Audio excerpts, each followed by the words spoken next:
Dentro dos conhecimentos pedagógicos, o bloco que contempla, ainda dentro do edital para o curso de professores do Estado, vamos ver ainda dentro do PB Concursos, alguns conteúdos que a gente ainda não discutiu de forma breve, porém de forma didática. Acredito que vocês, eu soube, né, que o material da gente está no ar e vocês estão tendo muito acesso. Qualquer dúvida também vocês podem procurar no Face e eu estarei lá para a gente ver algumas coisas sobre ainda conhecimentos pedagógicos. Sempre costumo dizer que nós trabalhamos com conhecimentos pedagógicos, que está dentro de legislação, didática, formação de professores, a questão do projeto pedagógico, projeto político pedagógico, gestão escolar. Mas tem muita coisa que não foi trabalhada, tudo foi trabalhado. Gestão escolar, quando a gente trabalhou legislação, conselho de classe, ECA, Fundeb. Se vocês retomam o material para assistir, vocês vão fazendo essa rememória do que a gente viu, que é importantíssimo. Então, vamos fazer o seguinte. Planejamento escolar. Planejamento escolar, no ano passado, não sei se vocês lembram, quem fez o concurso, nós tivemos muitas questões. E questões, inclusive, que foram repensadas por nós mesmos, mesmo quem analisou prova ou quem fez. Vamos resolver muitas questões sobre planejamento, eu acho importantíssimo. Por isso, eu vou fazer uma explanação sobre planejamento e de formação continuada, não é? De formação continuada, a gente vai vendo dentro das próprias questões. Por quê, Sônia? Porque formação continuada é um conteúdo mais subjetivo. Ele é subjetivo a toda política educacional de valorização do magistério, do docente. Ele é subjetivo quando ele traz a Selma Garrido, a Terezinha Rios. A Terezinha Rios tem um livro chamado Compreendendo a Docência no Século XXI, é um livro que eu gosto muito, é da Terezinha Rios e Marco Mazeto. É um livro muito fininho, mas um livro muito bom. A própria Selma Garrido tem um livro chamado Estágio de Docência, que é um livro que fala muito sobre a formação docente, e hoje tem o material de vocês, o Tardif.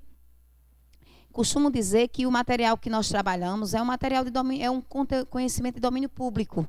Então, assim, nós precisamos, você pode utilizar também desses autores, e você pesquisar nos próprios portais desses autores, nos blogs que eles têm, mas o de mais importante é que a gente precisa absorver. Então, a gente tem o Tardif, dentro de formação continuada, a gente tem a Selma Garrido, que é chamada de Pimenta, e a gente tem a Terezinha Rios, que tem um dos livros mais lidos, que é o Compreendendo a Ação Docente. São livros muito importantes para a gente compreender essa formação docente, conteúdo que está aí, sala de aula, do Marco Mazeto, a Vera Candal, que também trabalha sala de aula, e o conteúdo de sala de aula nada mais é do que quando vem aquelas questões que vocês percebem, que definem algumas situações, descrevem algumas situações, e vocês precisam indicar a que tendência essa situação pertence, a que tipo de currículo, a que tipo de teoria de aprendizagem, a que tipo de concepção pedagógica, a que tipo de concepção de escola essa descrição acontece. Mas vamos para planejamento escolar, que a gente tem aqui na tela. A importância do significado do planejamento escolar, os tipos de plano e os requisitos do planejamento. São alguns pontos que a gente vai ver de forma rápida, porém de forma bem sistemática, para que vocês possam ter subsídios para responder às questões que a gente vai disponibilizar, que vai estar disponibilizado no material de vocês. Torno a dizer, as questões não respondidas em forma de interação, a gente vai ter gabaritado. Eu acho importantíssimo que vocês, ao acessarem o portal, vocês possam estar com o material em mãos, com o material impresso, vocês possam estar respondendo juntamente comigo essas questões. Depois que a gente acabar de responder as questões, aí vocês podem ver aquelas questões que a gente não respondeu junto e fazer e gabaritar essas questões, tentando por si só responder. Não procure primeiro você enganar você mesmo e ir vendo lá o gabarito. Então, de planejamento, o significado e a importância é que o trabalho docente é uma avaliação consciente e sistemática. Essa é a primeira ideia de planejamento. O planejamento ele é intencional, ele é sistemático, proveniente de uma intenção do professor. Quando você é professor universitário, você vai assumir uma disciplina que não tem ementa ainda, no ementário, você vai construir essa ementa. Essa ementa ela vai descrever os elementos, os objetos e conhecimentos sobre os quais você vai desenvolver a tua disciplina. Então, o planejamento, ele vai dar uma direção ao professor, mas ele é uma ação intencional e consciente. Inconsciente porque você vai lá dizer o que você vai ensinar, mas para quem você vai ensinar. O planejamento ele toma uma nova dimensão a partir dos PCNs. Porque o PCN diz que o planejamento tem que ser, você tem que pensar para quê, por quê, para quê e para quem. Né? Por que eu vou ensinar tais conteúdos? Como eu vou ensinar tais conteúdos e para quem eu vou ensinar tais conteúdos? Para que eu vou ensinar? Para que serve? Qual é o significado histórico, sociocultural, afetivo, significado pessoal, profissional que esse conteúdo vai ter? Então, a primeira ideia é que a importância do planejamento escolar, ela é principalmente ser uma atividade sistemática, uma atividade intencional e uma atividade consciente do processo da prática do professor. Então, quando tem lá o conteúdo separado, prática pedagógica, é porque você planejamento, é que você está participando da questão de avaliação, todas as questões possíveis que você possa ver da importância do planejamento. Aqui a gente vê na tela que o planejamento é um processo de racionalização, de organização de quê? Da ação docente.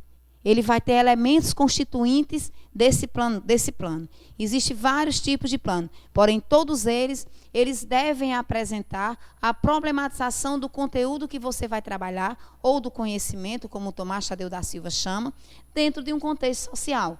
Planejamento não pode ser mais só descritivo. Ele é intencional e também ele é contextualizado. O planejamento ele tem que ter, como a gente vê aqui, o significado das relações na escola, certo? Os elementos do planejamento escolar. A gente vai ver aqui, é importante que a gente veja a tela nesse momento. Objetivos, conteúdos, métodos, eles estão cheios de implicações sociais, inclusive significados políticos. Gente, nós não podemos mais discutir planejamento numa concepção do século XX ou do século XIX. A gente tem que entender planejamento, reconhecendo que os elementos que fazem parte desse planejamento, que são objetivos, conteúdos e métodos, eles estão cheios de implicações sociais. Por quê? Porque nós vimos agora há pouco em currículo que as teorias curriculares, críticas, elas estudam os conhecimentos como construção histórica, cultural do homem. Então, para isso, o meu planejamento ele não pode ser um instrumento técnico. Ele vai ser um instrumento norteador, porém significativo nesse contexto. Precisa a gente observar isso. É uma atividade reflexiva acerca, prestem bem atenção, de nossas opções e ações. É interessante você perceber essa questão de opções. Essa questão de opções. Quando eu digo acerca das opções, eu estou otimizando as palavras de Tomás Tadeu da Silva. O currículo é a escolha. E o planejamento, ele nasce do currículo. Então, ele é uma atividade intencional, ele tem que ter objetivos, ele tem que ter os conteúdos e ele tem que ter os métodos. Se vocês lembram, lá nos PCNs, a gente tem que ter os conteúdos conceituais, os conteúdos atitudinais e os conteúdos procedimentais. Então, o planejamento ele deixa de ser apenas descritivo daquilo que é visível, daquilo que é palpável, concreto. Também vai ter subjetividade nesse planejamento. Então, é numa perspectiva mais renovadora que a gente vai ver o planejamento. A ação de planejar, ela não é simplesmente um preenchimento de um formulário, onde você pega aquele plano de curso anual e você vai responder. Sônia, tu está falando dessas questões, e aí você vai planejar, você vai para o concurso, quando chegar no concurso lá. Não, no concurso vai cair exatamente o planejamento numa dimensão do século XXI, numa dimensão das teorias críticas, mesmo que traga o Celso Vasconcelos, o Vasco Moreto, mesmo que traga o Gandinho, o Danilo Gandinho, que a gente vai responder algumas questões dele agora. Então, olha aqui para a tela. A ação de planejar não se reduz a simples preenchimento de formulário de controle pedagógico. Ele deve ser uma atividade consciente, como eu já dizia. E ele deve ter, não implícito, ele deve ter claro nele as suas concepções políticas e sociais, para estar dentro de uma tendência crítica dos conteúdos, o crítico social dos conteúdos. É importante a gente perceber isso aí. Então, o planejamento não mais como uma atividade instrumental, mas como uma atividade intencional, consciente, e que traz escolhas e que traz opções fundamentadas em opções políticas e pedagógicas. Por isso que o projeto político-pedagógico é um tipo de planejamento, embora ele seja um planejamento elaborado de forma coletiva e o professor seja um dos participantes desse projeto, mas o planejamento do professor está dentro, deve estar dentro, contido, deve ser feito a partir do projeto político-pedagógico da escola. É uma atividade racional, Isso é importante a gente ver. Se a gente olha para cá, para a tela, qual é a função do planejamento? É assegurar a racionalização, a organização e a coordenação do trabalho docente, permitindo ao professor e à escola o ensino de qualidade e explicitar os princípios e as diretrizes do trabalho, os procedimentos do docente, como é que ele vai fazer o trabalho. A função deve ser dos conteúdos com contexto social e deve cada vez mais deixar claro a questão da participação democrática. Então, essa participação democrática é importante que faça parte da função do planejamento. Então, se você olha lá para a tela, você tem a função do planejamento. Antes a gente viu o que é o planejamento, mas a função dele é de assegurar a organização da ação do professor de forma que ele possa trabalhar as diretrizes dos seus conhecimentos de forma contextualizada dentro de um processo democrático de educação, que é o que a gente viu que a própria LDB coloca. Ainda como função de planejamento, a gente vê expressar os vínculos entre posicionamento filosófico, político e pedagógico e profissional, não é, das ações que os professores irão desenvolver. Assegurar a unidade e a coerência do trabalho docente. Super importante essa questão de planejamento para assegurar a unidade e a coerência do trabalho docente. Porque o professor que não planeja, ele diz aqui, como ensinar? A quem ensinar? E também no planejamento eu vou ter métodos e técnicas. Olha para cá, para a tela. Assegurar a unidade e a coerência do trabalho docente, interrelacionando os objetivos, que é para que ensinar, por que eu escolhi esses conteúdos, não é? Os conteúdos, o que ensinar, é super importante isso aqui, e os alunos, que é a quem eu vou ensinar, que clientela eu vou ter. Métodos e técnicas, tem lá no edital o assunto, métodos e técnicas, como eu vou ensinar, quais os instrumentos que eu vou utilizar para desenvolver o meu trabalho e como eu vou avaliar. Essa função aqui de planejamento, expressa aqui na tela para vocês, é super importante para quaisquer questões que você chegue a se encontrar no concurso com ela, certo? Então, precisa que você observe isso aí. Então, dentro dessas funções de planejamento, a gente ainda tem a atualização do plano, aperfeiçoamento desse plano feito em relação às experiências cotidianas, a questão de seleção de material didático, que são técnicas, que são métodos, que são procedimentos. Você vai selecionar material didático, o que é que você vai executar, o que é que você vai reorganizar. Então, tudo isso faz parte daqueles conteúdos que tem separado lá, função do planejamento no edital de vocês. Quando se descreve essas funções, é muito mais fácil você resolver questões. Só que os concursos hoje, ele traz assim, na concepção dos pensadores, como é que acontece o planejamento, que instrumento esse planejamento deve representar na escola, ok? Para que os planos sejam efetivados, efetivamente, os instrumentos para ação, eles devem ser um guia de orientação, o plano deve seguir como um guia, ele deve apresentar uma sequência, deve ter uma sequência em ordem lógica, deve ter uma ordem lógica, deve ser objetivo, deve ser coerente e deve ser flexível. Flexibilidade é uma palavra chave para tu responder lá a tua questão. Quando você tiver, o planejamento deve ser flexível. Ele deve ser sequencial, ele deve ser coerente, ele deve ser um documento norteador da prática do professor, de forma que eu leve a refletir a necessidade de possíveis mudanças para redimensionar o seu plano de aula. Os tipos de planos, isso é importante, né? Os tipos de plano, apesar de que atualmente as empresas elas preferem sair discorrendo sobre as concepções dos autores, de que perguntar para vocês os tipos de planos. Embora venha lá elementos que compõem o plano, como foi contemplado no concurso passado. Mas vamos ver aqui na tela os tipos de plano. Plano de instituição, que é um documento mais global, que expressa a ligação entre o projeto pedagógico da escola com os planos de ensino propriamente dito. A escola, ela tem a autonomia de elaborar o seu projeto político-pedagógico, que é um tipo de plano institucional, que não é um documento oficial. Ele é um documento, sim, mas ele é um projeto construído de forma coletiva, com a participação de professores, alunos, diretores, funcionários familiares e toda a comunidade escolar. Tanto o conselho escolar como o projeto político-pedagógico são constituídos por todos esses segmentos que fazem a escola. Plano de disciplina, em alguns chamados de planos de unidade. É um documento elaborado, vejam aqui na tela, para um ano ou semestre, dividido por unidades sequenciais, no qual aparecem objetivos específicos, conteúdos e encaminhamentos metodológicos.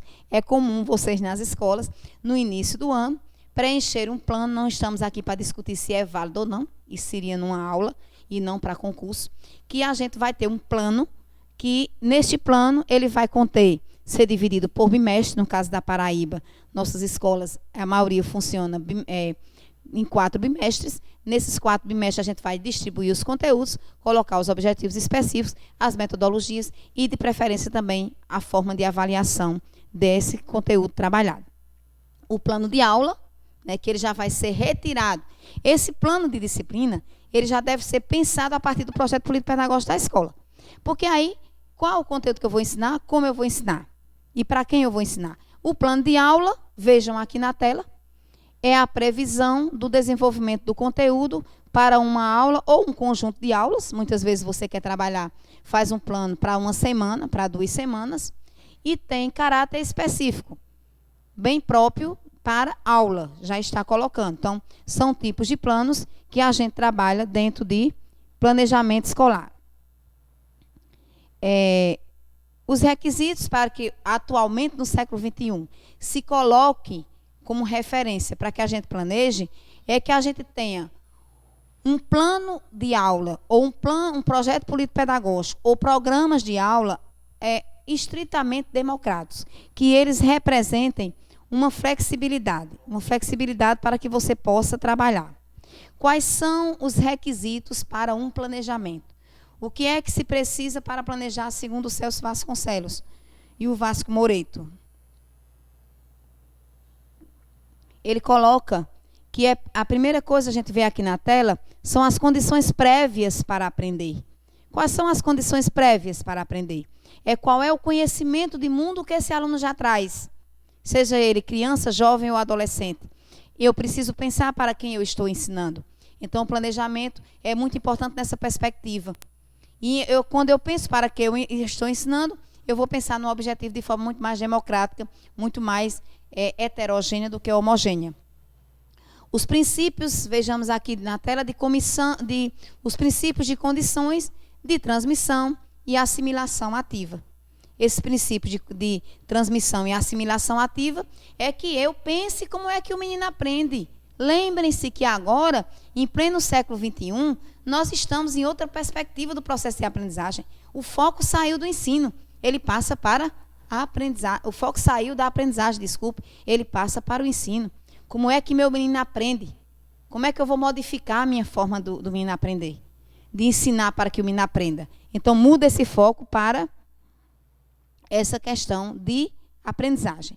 Então, a gente tem que, resumindo, compreender prioritariamente questões sobre planejamento, os tipos de planejamento, que são os planos, o projeto político-pedagógico, o plano de disciplina e o plano de aula dentro de uma perspectiva maior.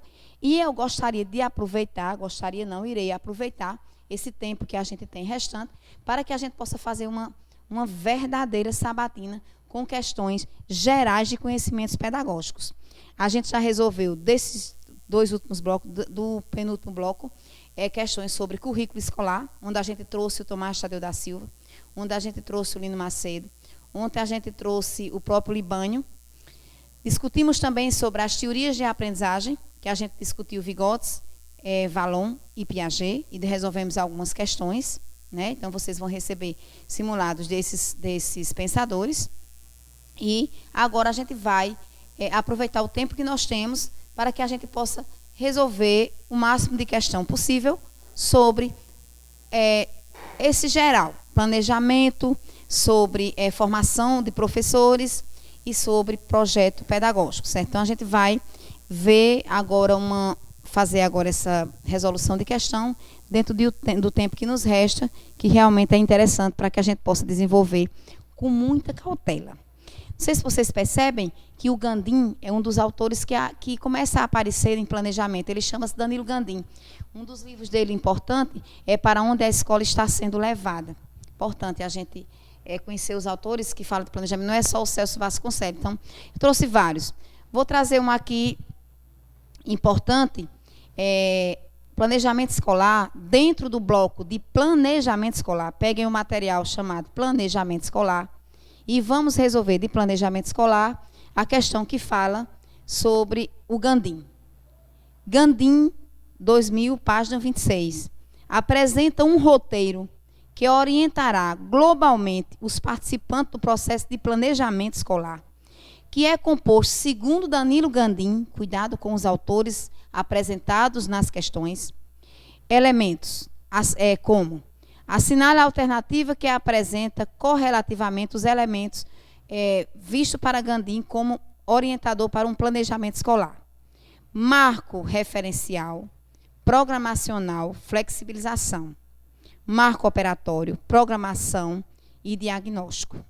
Marco referencial, diagnóstico e programação. Essa é a resposta correta. Marco referencial, diagnóstico e programação. Por quê, Sônia? Porque o Gandim, o que é que o Gandim considera? Que eu tenho que fazer um diagnóstico. Nesse diagnóstico, eu vou ter uma referência, um marco, um espaço onde eu compreendo quem é esse menino, quem é essa sala que eu vou dar aula, que escola é essa. Eu vou ter uma referência. É o marco referencial considerado pelo Gandim. O diagnóstico vem desse marco referencial. Eu tenho uma referência e eu vou ter um diagnóstico do que este menino, do que deste jovem, essa criança, esse adolescente, já tem de conhecimento para que eu possa fazer uma programação, que é o que ele chama, o que Vasconcelos chama de planejamento, o Gandim chama de programação. Então, para Gandim, o planejamento consta de marco referencial, diagnóstico e programação. Letra C, a questão que diz Gandim, é a questão 2 de planejamento. Gandim apresenta um roteiro que orientará globalizando os participantes do projeto, que é marco referencial, diagnóstico e programação. Danilo Gandim. A gente vê aqui a questão que fala do Claudino Piletti. Eu não sei se vocês lembram, um livro antigo, né? Mas que os concursos ainda trazem. Eles trazem o Claudino Piletti, o Nelson Piletti, ainda como didática, como planejamento. Quem é da minha época lembra muito bem que eram os livros que a gente estudava, né? E o planejamento a gente estava ainda muito turra. Hoje não aparece mais nos livros. Segundo Claudino, vocês vejam aí no material de vocês, Claudino Piletti, são 4 as etapas do planejamento de ensino. Consiste no desenvolvimento das atividades previstas. No texto acima, o autor se refere à seguinte etapa de planejamento. Piletti. A avaliação e aperfeiçoamento do plano, quando ele diz que consiste no desenvolvimento das atividades previstas. O conhecimento da realidade. Execução do plano e elaboração do plano. Se você olhar, lá entre aspas, tem assim, aí em cima. Consiste no desenvolvimento das ações previstas. Se eu digo que consiste no desenvolvimento das ações previstas, obviamente, a execução do plano é quando eu consigo fazer aquelas ações previstas no plano do professor. Então, letra C de casa. Dentro de planejamento, a gente tem a próxima questão. Sobre o planejamento de ensino, interdisciplinaridade e projetos. Interdisciplinaridade e projetos faz parte do conteúdo de vocês. Tem uma pessoa que diz assim, um pensador: não há ensino sem pesquisa e pesquisa sem ensino. Esses que fazeres se encontram num corpo e no outro. Enquanto ensino, continuo buscando, reprocurando. Ensino porque busco, porque adequei, porque indago e porque me indago. Pesquiso para constatar. Constatando, intervenho. Intervindo, educo e me educo. Tudo isso é planejamento. Para planejar, eu preciso pesquisar. Pesquiso para conhecer o que ainda não conheço e comunicar ou anunciar a novidade. Era um educador emérito. O parágrafo refere-se a Emília Ferreiro, Rubem Alves, Carl Rogers, Dermeval Saviani, o Saviani, ou Freire, Paulo Freire? Obviamente, letra E, Paulo Freire, que tem Freire. Emília Ferreiro, ela fala da psicogênese da língua escrita. Então, Paulo Freire, esse trecho da pedagogia da autonomia, letra E de elefante. A Luque também, Helena Luque, ela fala sobre gestão democrática, ela traz uma questão sobre planejamento muito importante. Claro que quem discorre sobre gestão democrática vai falar sobre planejamento escolar, plano escolar. O planejamento estratégico constitui-se uma forma eficaz para que se evite uma gestão voltada apenas para agir na urgência. Questão de gestão democrática, essa questão ela é de gestão democrática e essa questão é de planejamento escolar. Prestem bem atenção. O planejamento estratégico constitui uma forma eficaz para que se evite uma gestão voltada apenas para agir na urgência. Segundo Luque, Helena Luque, 2000, veja, muito novo, o planejamento estratégico, ele tem caráter normativo, resultando num plano que legitima as ações administrativas? Não, porque quando ela fala de caráter normativo, jamais na concepção dela, que fala sobre gestão democrática, a Helena Luque, o planejamento não é um ato normativo. Focaliza a realidade em categorias tópicas e fraccionais para melhor atuar sobre a mesma? Também não, porque ela focaliza a realidade em categorias fracionadas. Nada que é democrático é fracionado. Favorece uma administração das crises por visar uma ação pontual? Não, porque na própria questão já coloca lá, ó, o planejamento ele não deve ser apenas para urgência. Então você já eliminaria, mesmo nunca tendo lendo a Helena Luque, você já eliminaria essa questão. Enfatiza o processo envolvendo na elaboração do plano que legitima o planejamento e compromete os profissionais? Claro que não. Aí vem a letra E, que é o que nos resta. O planejamento estratégico supõe esforço destinado a produzir produzir decisões e ações orientadas para resultados concatenados com o futuro. Essa questão é super importante. Vocês, por favor, peguem a caneta de vocês, peguem um lápis e vocês marquem essa questão de planejamento estratégico como uma questão possível de ser contemplada nos concursos atuais, porque Helena Luque é uma das autores mais lidas ultimamente sobre gestão democrática e planejamento estratégico. Então, o planejamento estratégico, ele supõe um esforço para produzir essas ações e decisões, porque planejar é decidir sobre o que você vai ensinar. Vocês estão bem lembrados disso. Agora vamos para o nosso amigo Libânio, que às vezes a gente fala da Helena Luque, do Danilo Gandim, e vocês não querem muito que a gente fale deles porque são mais distantes. Não, as provas agora traz Tomás Tadeu da Silva. A prova do concurso aqui dessas cidades circunvizinhas que eu andei vendo, todas trazem autores novos já, até porque a empresa já trabalha com esses autores novos. Vocês fizeram de uma empresa passada que vocês tiveram uma prova mais elementar. Precisam que vocês percebam isso. Para Libânio, o planejamento escolar é uma atividade dentro do bloco de planejamento escolar. Para Libânio, 1994, aquele livrinho que vocês todos devem conhecer, a didática. O planejamento escolar é uma atividade que orienta a tomada de decisões da escola e dos professores em relação às situações docentes de ensino e aprendizagem, tendo em vista alcançar os melhores resultados possíveis. Aí vem, assinale a alternativa que representa os principais requisitos para o planejamento segundo Libânio. Objetivos e tarefas da escola democráticas, exigências dos planos e programas oficiais, que são os currículos oficiais, condições prévias dos alunos para a aprendizagem, conhecimentos prévios, princípios e condições de processo de transmissão e assimilação ativa dos conteúdos. Questão correta, letra A, porque para Libânio, o que compõe um planejamento escolar são esses objetivos e essas tarefas de forma democrática, levando em consideração o currículo oficial de cada sistema de ensino e também sem desprezar o conhecimento prévio do aluno, tendo em consideração, levando em consideração todos os princípios que o aluno vai ter para assimilar e aprender esse conhecimento. Então, letra A de avião, aí no material que vocês estão em mãos, no simulado de planejamento escolar. Próxima questão, também o libânio. Se vocês observam, a questão vem um texto. Nesse texto, vocês já podem estudar o que é planejamento. Pode ser que a questão venha inversa. Ela venha em cima, dizendo o que é planejamento para libânio, e embaixo trazendo justamente o texto que a gente tem aqui, versando sobre o que ele discorre sobre planejamento. Para libânio, 1994, o plano de aula, que é um tipo de plano, eu aconselho o libânio para leitura mais didática de planejamento. O plano de aula é um detalhamento do plano de ensino, certo? Na sua elaboração, no material de vocês, o bloco de conhecimentos pedagógicos, vocês têm um material muito detalhado sobre os tipos de planejamentos, métodos e técnicas. Vocês precisam estudar esse material.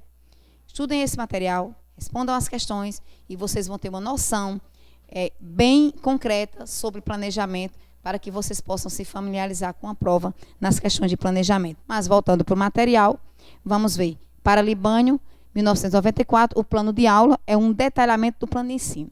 Na sua elaboração, deve-se levar em consideração que a aula é um período de tempo variável. Dificilmente completamos, numa só aula, o desenvolvimento de uma unidade ou tópico, pois o processo de ensino e aprendizagem se compõe de uma sequência articulada de fases. Veja que texto bom. Assinale a alternativa correta, que apresenta as fases de um plano de aula segundo o autor Libânio, 1994, aquele livrinho cor-de-rosa com azul chamado Didática. As fases do planejamento para Libânio são preparação e apresentação de objetivos, conteúdos e tarefas, desenvolvimento de matéria nova, consolidação, aí ele bota entre parênteses, fixação, exercício, recapitulação, sistematização, aplicação e avaliação. O que difere das outras questões, a resposta desse item é a letra A, esta que eu acabei de ler. O que difere das outras questões é que você vê, são fases, objetivos e tarefas da escola democrática, exigência dos planos oficiais, condições prévias dos alunos, não. Aqui a gente já vê que ele apresenta como requisitos e não como fases. A outra, contextualização, problematização e interdisciplinaridade, não, porque não são fases, são princípios.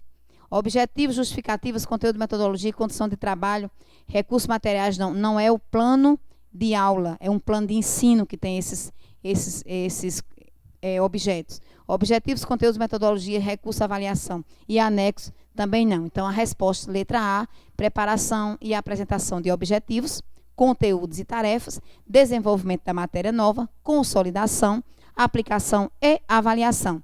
Letra A, de avião.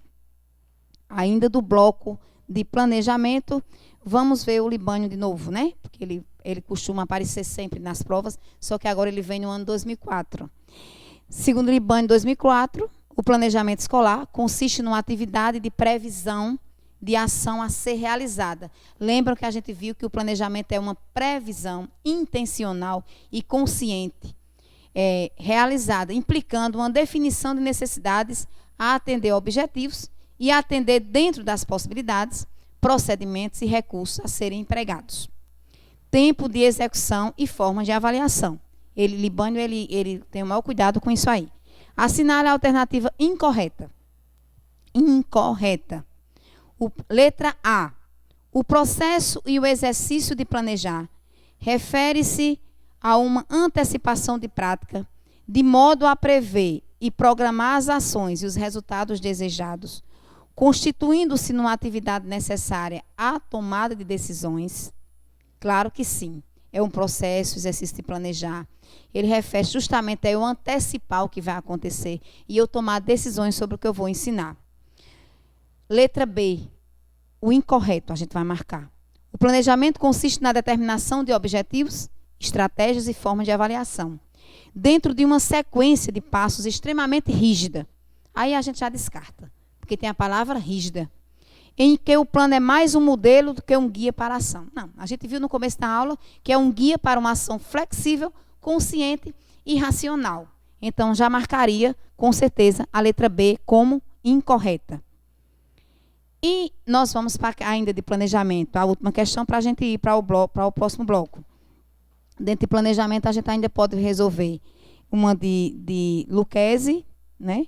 E vamos ver dentro de planejamento a questão da avaliação. Segundo Jussara Hoffmann, acompanha aí, a cada etapa do processo de ensino, convém que o professor vá registrando, e a avaliação faz parte do plano de ação, no plano de ensino e no plano de aulas, os conhecimentos que os educandos ainda necessitam aprender.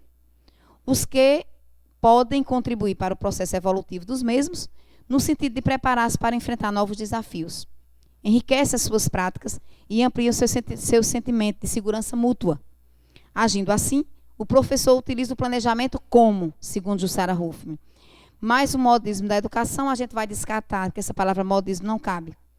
Oportunidade de reflexão e da avaliação mediadora.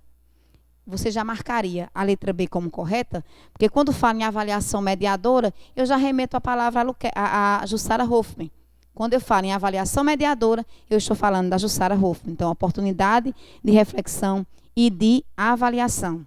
Certo? Jussara Hoffmann, letra B. Oportunidade de avaliação e de reflexão e avaliação mediadora.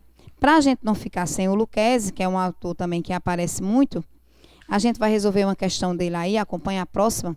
Segundo Lucchesi, 2008, o planejamento escolar define os resultados e os meios a serem atingidos. Ele diz isso. Aí, Sônia, Lucchesi fala de avaliação. Um autor não pode falar de avaliação se ele não falar de planejamento. Tenhamos esse cuidado. Sua execução, segundo Lucchesi, constrói os resultados. E a avaliação serve de instrumento de verificação desses resultados planejados que estão sendo obtidos. E servem também para fundamentar decisões, que Lucchesi disse que a avaliação é uma tomada de decisão, é um julgamento de valor, e mudanças que devem ser tomadas para que os resultados esperados sejam construídos. Isso é a cara de Lucchesi. A avaliação escolar é, pois, para Lucchesi, uma atividade extremamente articuladora, com a execução, com a prática pedagógica. Nesta perspectiva, a avaliação escolar deve ter alguns aspectos. Analise os itens que estão listados abaixo. Presta atenção. Essa questão você precisa ter cuidado nela, estudar, porque é uma questão texto. Questão texto que eu chamo é aquela questão que serve de base para você responder outras questões. Se você entender essa questão, você vai entender direitinho o que é que Lucchesi fala sobre avaliação dentro do processo de planejamento escolar. Para ele, a avaliação deve servir de diagnóstico, como um diagnóstico, com certeza, para Lucchesi, a avaliação deve ser diagnóstica também. Para Lucchesi, a avaliação deve ser, item 2, um instrumento auxiliar de melhoria dos resultados, sim. Lucchesi disse que a avaliação não é um fim e é um meio. Então, uma vez que ela é um meio, ela deve servir de instrumento de melhora. Permitir a tomada de decisões e reencaminhamentos, também correto o item 3. Tomada de decisão é a cara do Lucchesi. Se você for para uma palestra do Lucchesi, ele não falar que a avaliação é um julgamento de valor, é uma tomada de decisão, você não está na palestra do Lucchesi. Item 3 também está correto. Ela deve ser utilizada principalmente de forma classificatória? Nunca. Lucchesi, ele descarta qualquer forma classificatória de avaliação. Ele diz que a avaliação é um meio, então ela não pode ser classificatória. Auxiliar na construção dos resultados, sim, também correto. Então, revisando, letra B de bola, item 1, 2, 3 e 5 estão corretos. E fazendo uma leitura dessa questão, você tem uma boa questão sobre avaliação escolar. E depois de avaliação escolar, a gente já falou algumas coisas, muitas coisas sobre o planejamento. Você então vai encontrar vários outros autores aí em planejamento. A gente poderia dar um pulinho para projeto pedagógico, porque projeto pedagógico também muito contemplado nos concursos. A gente tem o Veiga, que trabalha com projeto pedagógico e que vem sendo contemplado muito nos últimos concursos. Vamos observar, você vai pegar agora o simulado sobre projeto pedagógico. Você vai pegar o simulado sobre projeto pedagógico que a gente trabalhou sobre projeto pedagógico quando a gente trabalha os tipos de projetos. Projeto político pedagógico, o projeto pedagógico é o projeto político pedagógico que no artigo 12 da LDB, ele pode ser tratado como PP, projeto pedagógico, ou projeto político pedagógico. Existe uma grande discussão em nível de PNE, se cai o PEI, projeto político pedagógico, projeto pedagógico. Ultimamente se fala nos dois, ou projeto pedagógico ou projeto político pedagógico. Então, vamos dar uma olhadinha para que a gente possa realmente perceber como é que a gente vai entender essa questão do projeto pedagógico dentro das questões. Essas questões já são textos. Uma vez que essas questões são textos, vocês aproveitam as questões para estudar. Isso é óbvio. Você não pode estar só pegando questões para responder. Leia a questão. Sabe o que é que você tem que fazer? Exatamente aquilo que você disse para os seus alunos. Leiam as questões antes de responder. Vocês erraram porque vocês não tiveram a paciência para ler. Calcule o tempo que você vai ter para cada questão. Pense que a prova específica do teu conteúdo que você ensina, você já domina. Então, beleza.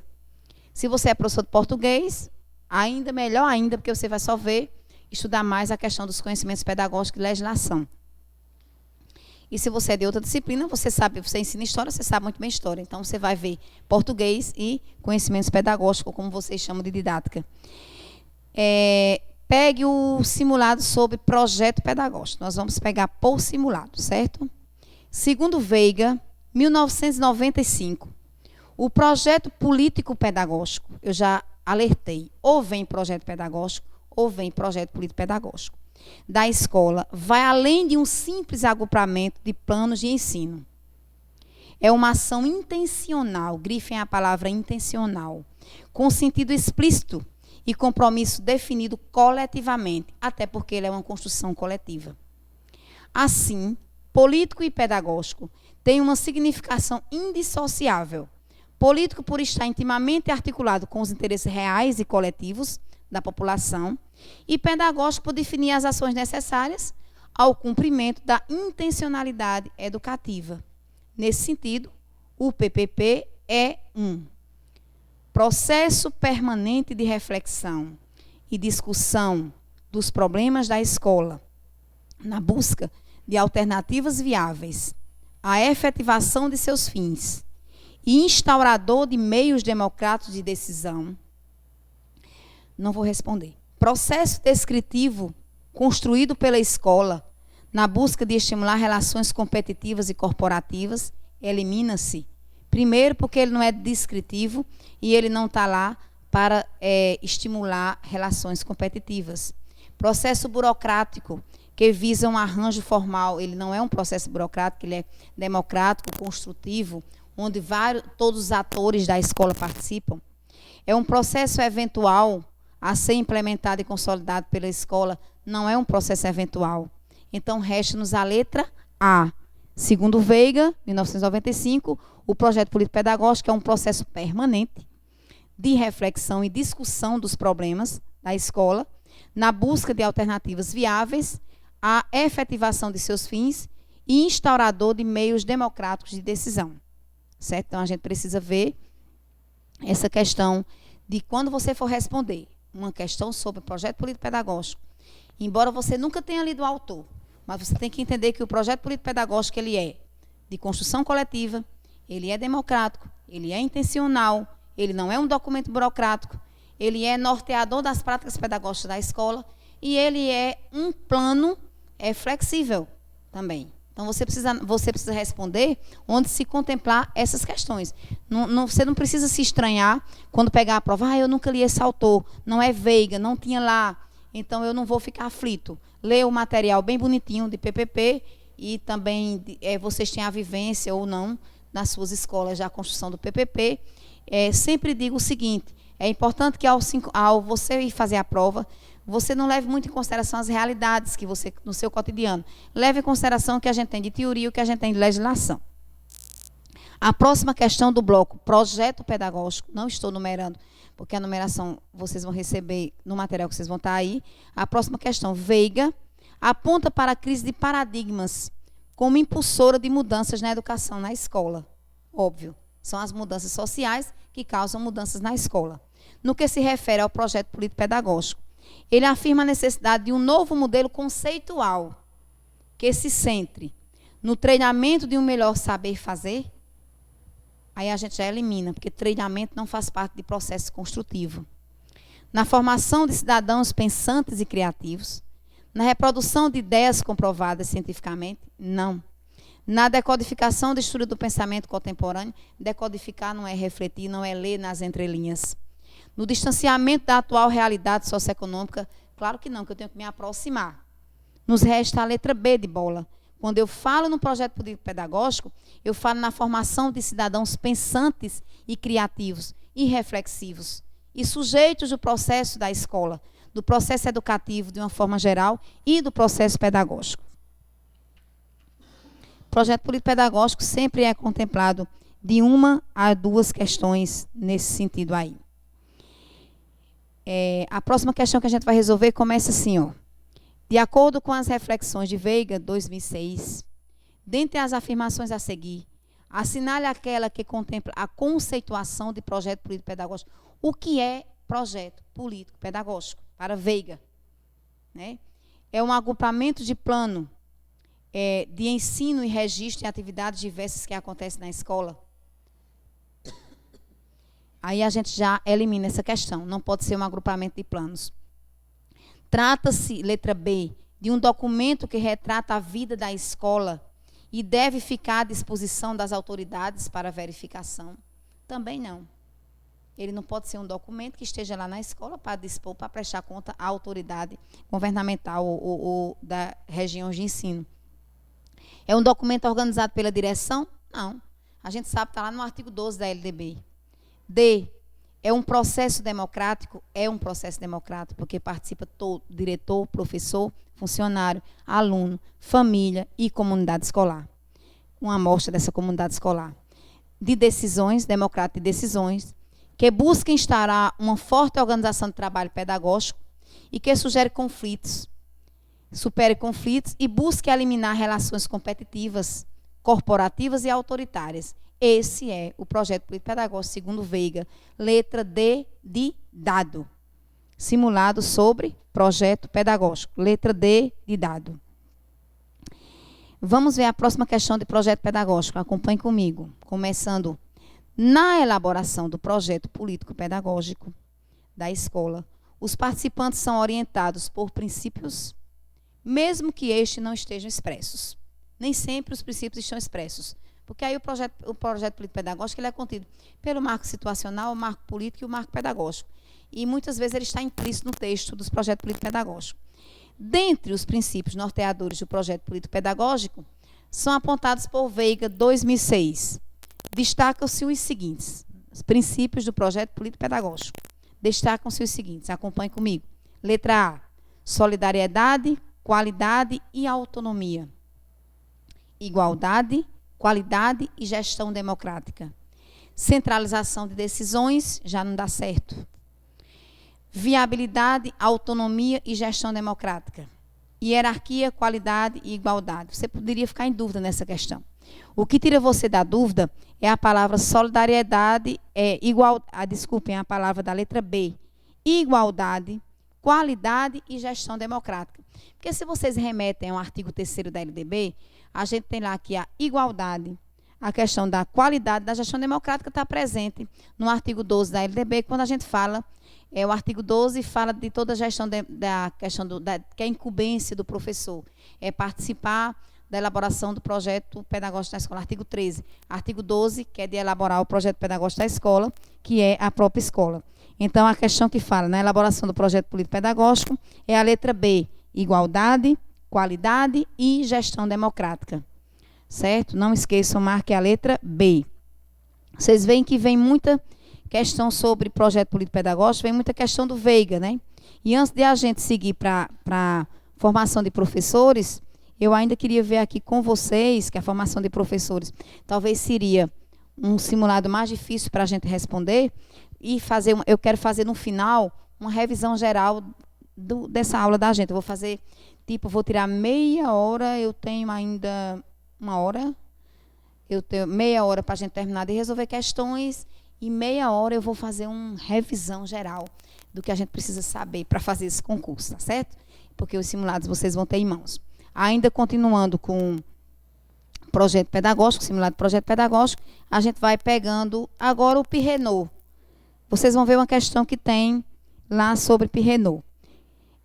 Segundo Pirrenot, a questão aí de vocês, em nossa cultura, o realizar projeto Felipe Pirrenot é uma maneira de ser que parece se impor a todos, mesmo aqueles que não têm recursos ou vocação para isso.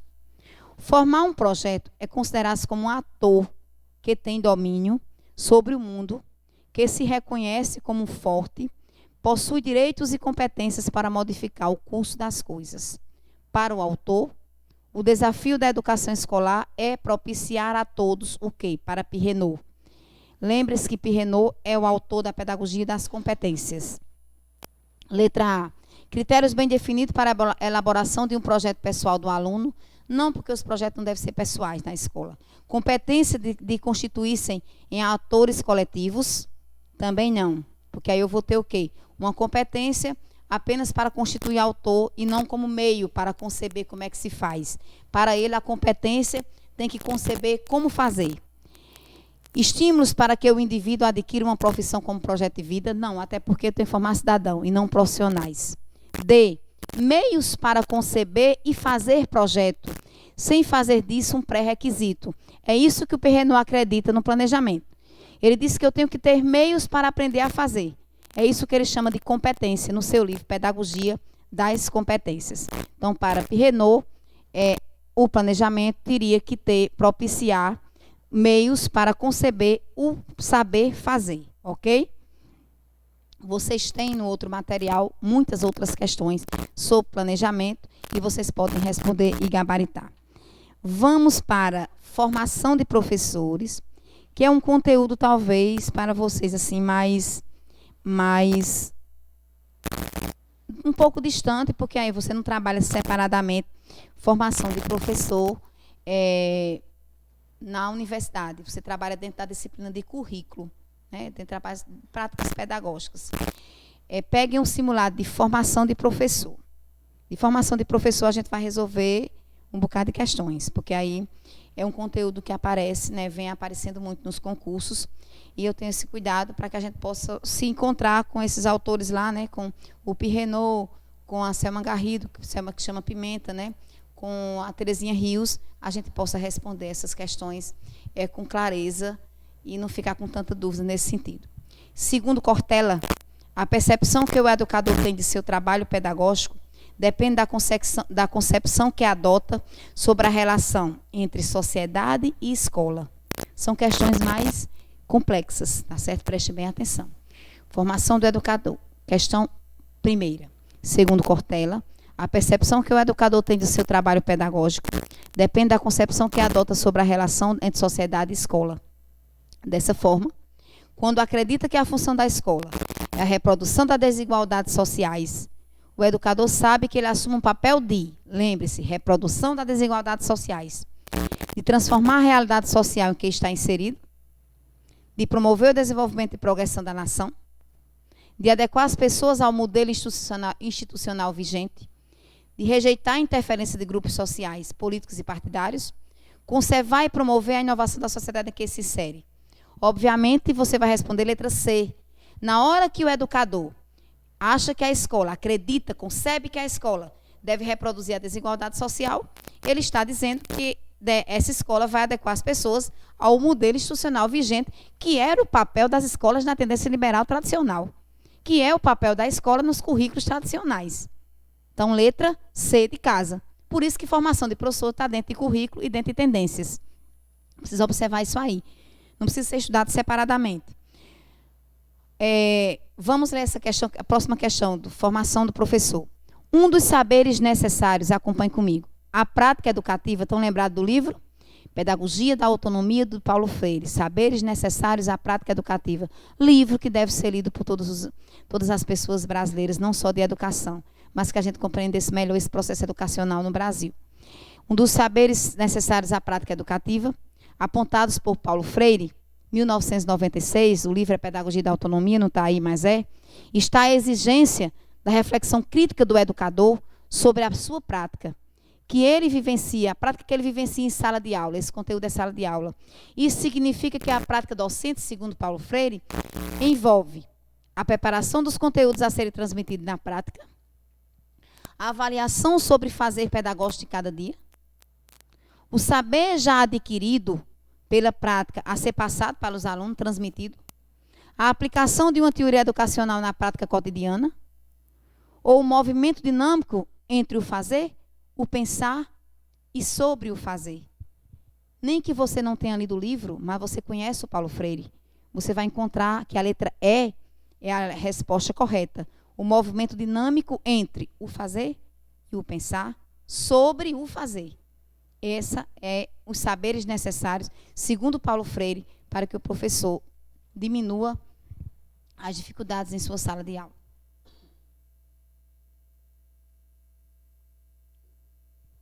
Vamos para a próxima questão. Fusari, vocês conhecem. A competência docente, segundo Fusari, é um dos meios para se alcançar a democratização do ensino. A competência docente já fala da pedagogia das competências. O Piaget fala sobre, o Paulo Freire fala sobre saberes necessários à prática docente, certo? São autores que têm focos diferenciados sobre a formação do professor. A competência docente, segundo Fusari, é um dos meios para se alcançar a democratização do ensino. Por meio da competência, o professor realizará uma mediação adequada, construindo com os educandos da escola pública uma aprendizagem de conhecimentos, atitudes e habilidades. Essa competência docente é, segundo Fusari, algo inato e neutro, com um dom que a pessoa possui. Tiremos isso do juízo. Competência não é algo inato nem é neutro. É um eterno processo em desenvolvimento. Algo alcançado no momento em que permanece no decorrer do tempo. Letra D, um resultado de uma aprendizagem dos cursos superiores. Letra E, algo estático, fechado e acabado. Por eliminação, você responderia. Nem que você nunca tivesse lido Fusari, ou nem que você nunca leu. É um eterno processo de desenvolvimento. Para Fusari, a competência docente é um eterno processo de desenvolvimento. Por isso, a formação docente, ela deve ser sempre continuada. A gente tem o Pirrenot, que ele tem um livro Pedagogia da Competência, ele traz algumas competências listadas que nós devemos ter como professor.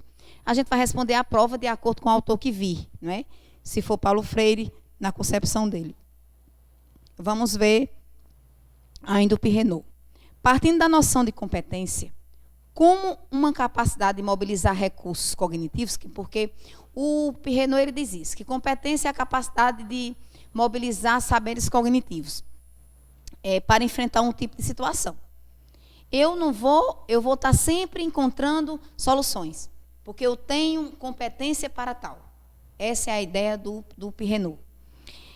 Pirrenot 2000 aponta como uma das competências para ensinar, ele está lá no seu livro, uma lista de competências, 10 competências, a de conhecer, conceber e fazer evoluir os dispositivos de diferenciação. Relacionada a essa competência, o professor deve. Qual é a competência? Evoluir os dispositivos de diferenciação. Ele deve oferecer atividades opcionais de formação, administrar os recursos de instituição escolar, trabalhar a partir das representações dos alunos, administrar a heterogeneidade no âmbito de sua turma, ou administrar a crise ou conflito interpessoal. Você só vai conseguir responder essa questão se você relacionar o que está lá em cima, conceber e fazer evoluir os dispositivos da diferenciação. Então, você vai para a letra D de dado. Administrar a diferenciação é heterogeneidade. Administrar a heterogeneidade no âmbito de uma turma.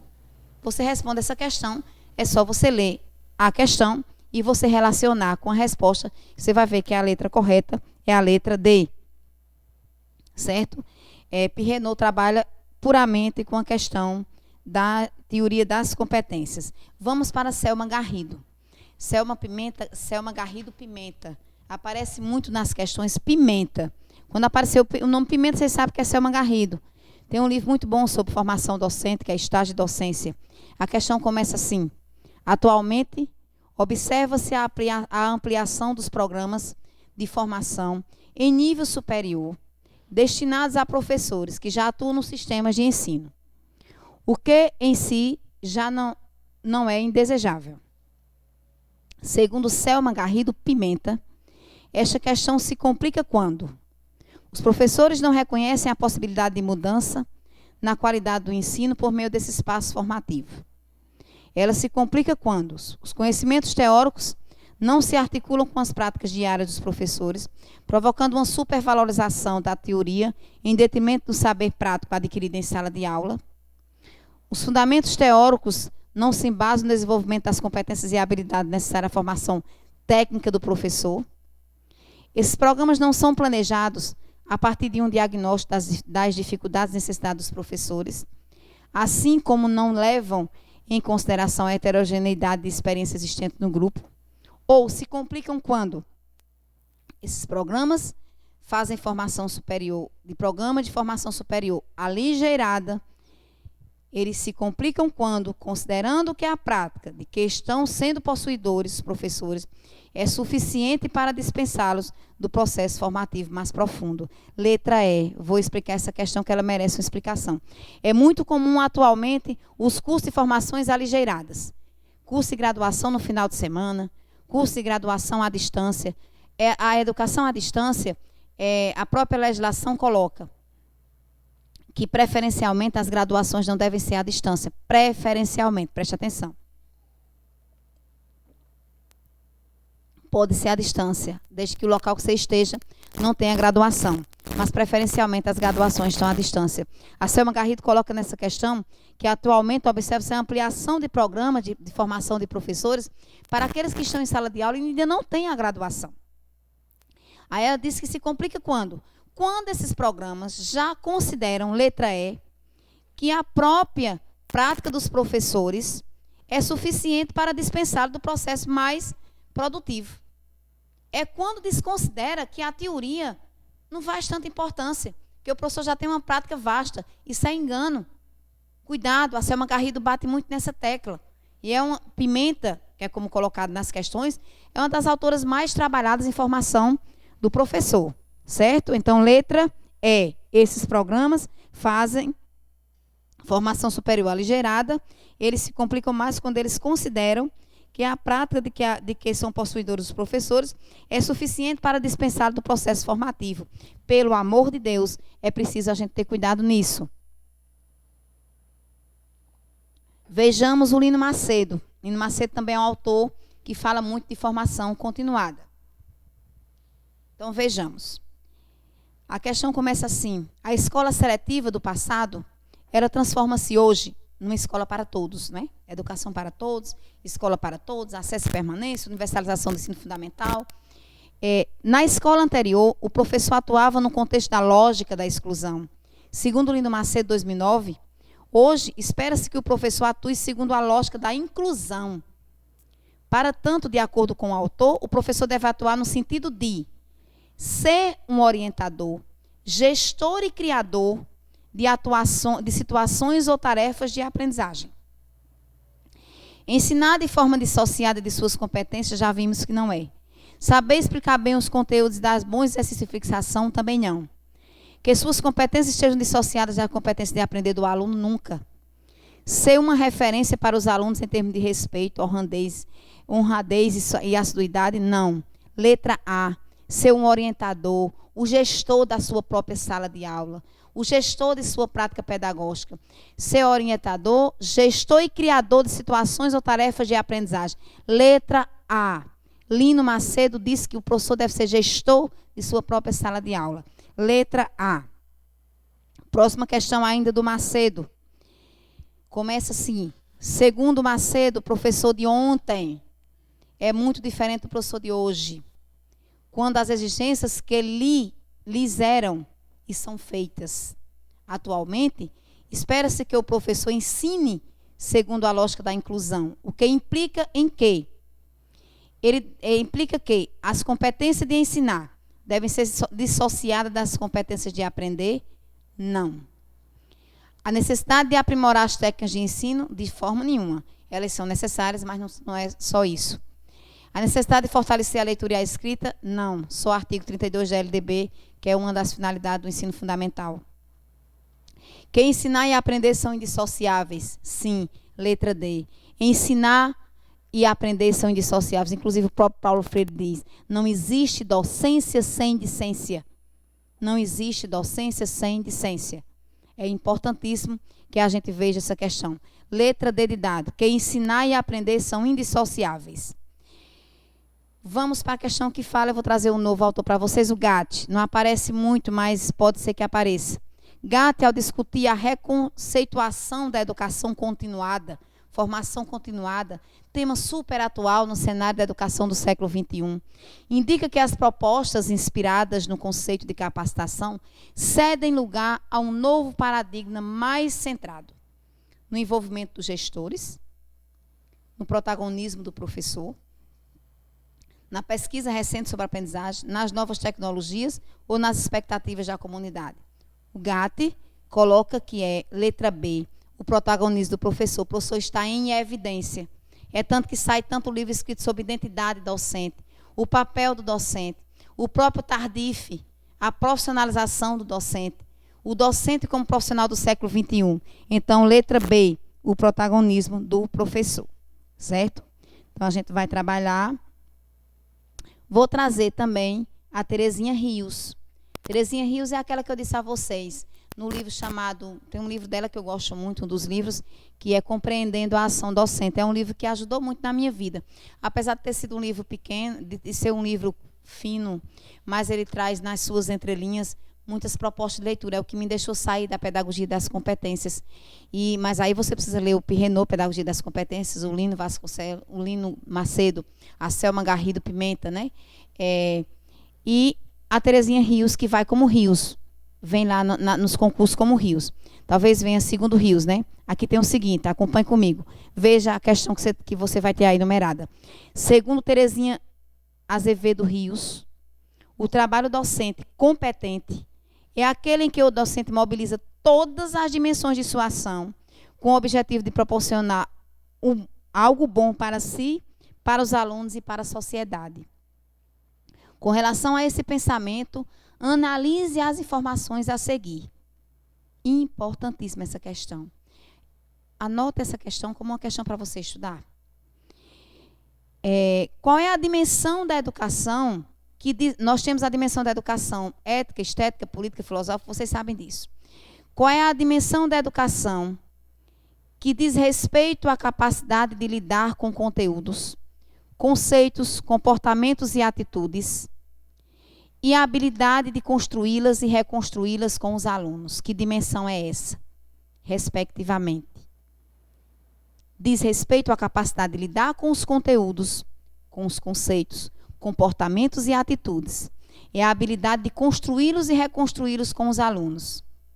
Esta é a habilidade técnica. Bote aí na frente, habilidade técnica.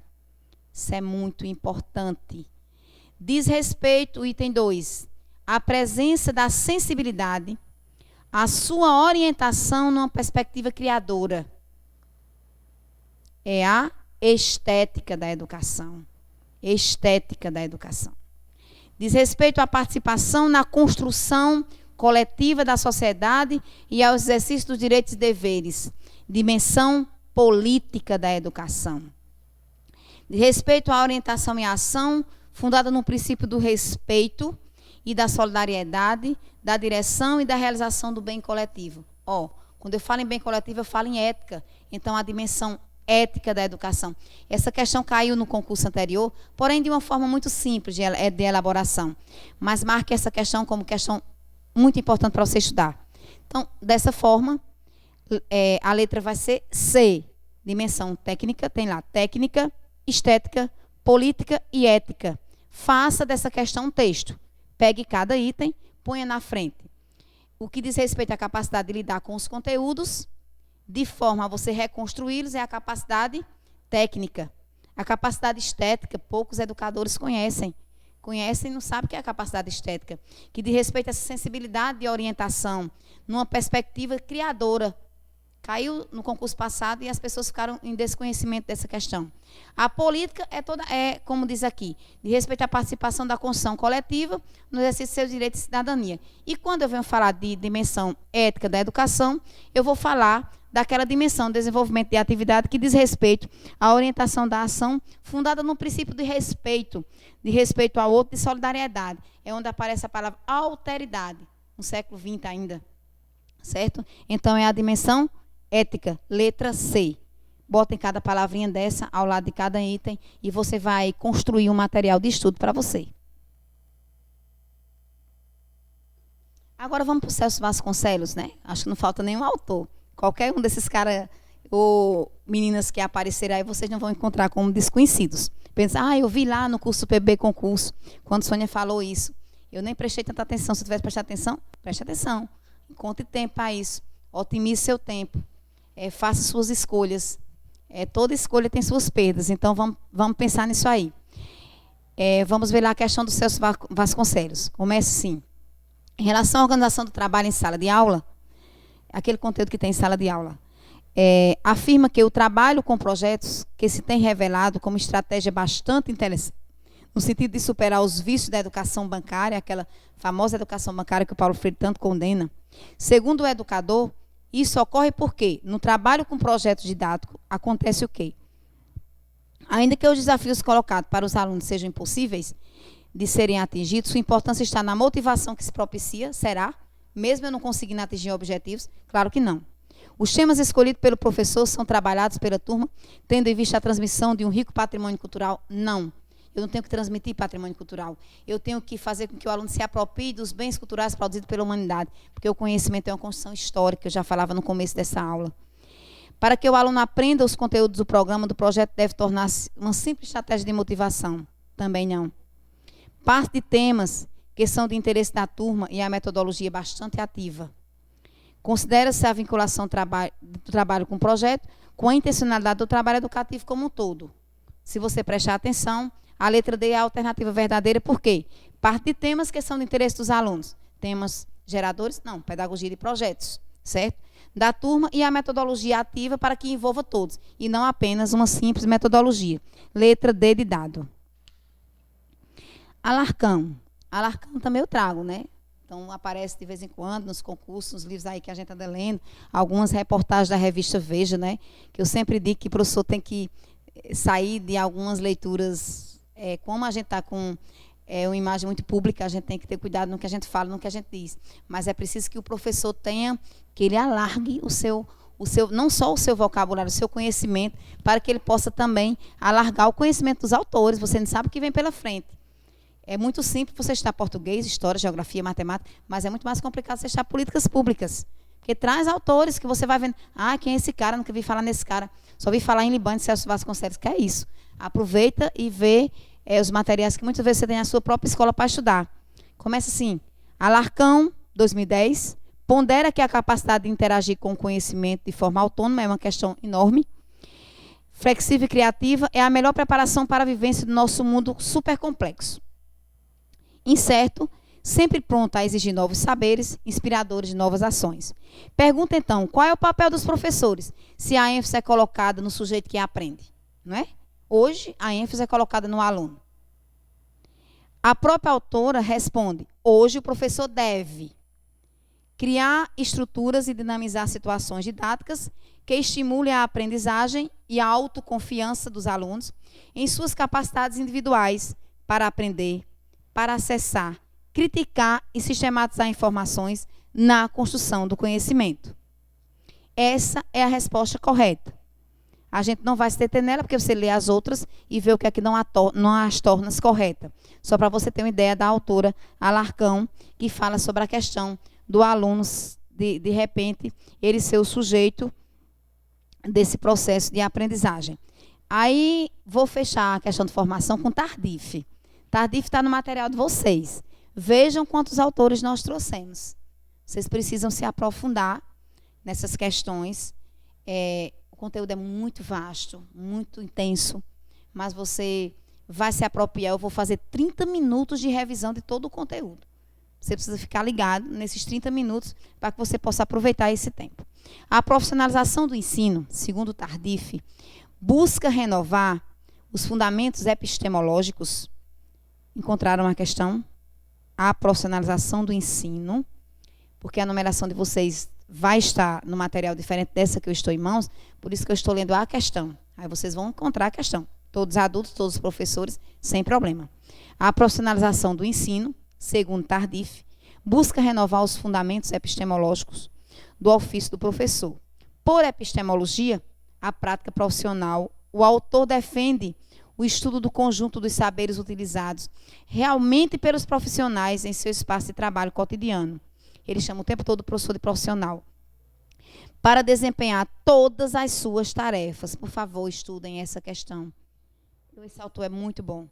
Para o autor, para o Tardif, os saberes profissionais docentes são, vejam, a gente viu para Pirrenot, a gente viu para Terezinha Rios, a gente viu para Paulo Freire, a gente viu para Alarcão, quais são os saberes necessários à prática do professor. A gente viu para Lino Macedo, a gente vai com 7 autores. E agora, para Paulo Freire, a gente fecha com Tardif. É uma riqueza de autores, é uma riqueza de concepções. Então, para o Tardif, os saberes profissionais docentes são temporais, provém da história de vida de experiência escolar, da experiência prática inicial e daquela desenvolvida ao longo de sua carreira. Correto. Eu vou responder e explicar. O Tardif diz isso, que o saber do professor depende também da sua formação. Então, eles são temporais. Ele vai crescendo. A minha história de vida tem a ver com o meu ser profissional. Vai retratar meu desempenho. Plurais, são saberes plurais. Provém de diversas fontes.